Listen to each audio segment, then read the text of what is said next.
Representative Rene Co, gusto naming marinig kung bakit no po ang boto ninyo dito sa 2026 budget na ang tawag po ng ating mga namumuno dyan sa Kamara and even sa Senado, people-centered budget. Well, highly kino-contest natin yung katagang yan, no, yung pagiging people-centered budget dahil una, hindi pa rin pinopondohan ang mga tunay na solusyon sa kahirapan gaya ng genuine agrarian reform, gaya ng national industrialization na ang rason kung bakit ang dami nating magsasaka, gutom. Bakit ang dami nating manggagawa, napakababa ng sahod na pupwersang pumunta sa ibang bansa. Pangalawa, ang mga pinondohan nila puro panakip butas. No, nandiyan yung AIX, AKAP, MAIFIP, lahat yan may kailangang nomination ng politiko para makapasok ka doon sa listahan. Kahit sabihin nila na wala namang may bagong special provision na hindi pwedeng nandiyan yung politiko o dapat o wala silang signage. At the end of the day, politicized pa rin siya at hindi ito yung tunay na hinihinang mamamayan. At ikatlo, no, andyan pa rin yung pagtaas ng pondo sa pork barrel.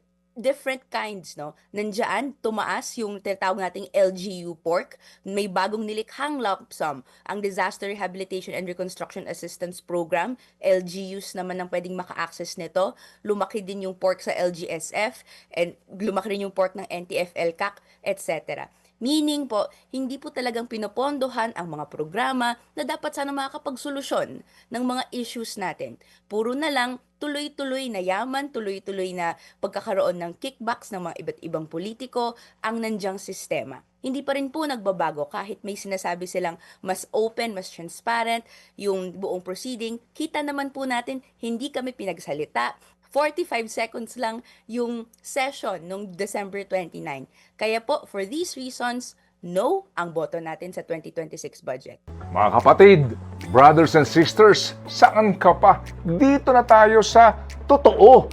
Dito na tayo sa True FM. Mga kapatid, mag-subscribe and follow po kayo sa social media accounts ng True Network PH. Yan po kami, hanapin nyo lang True Network PH, Facebook, Instagram, YouTube, TikTok, and podcast.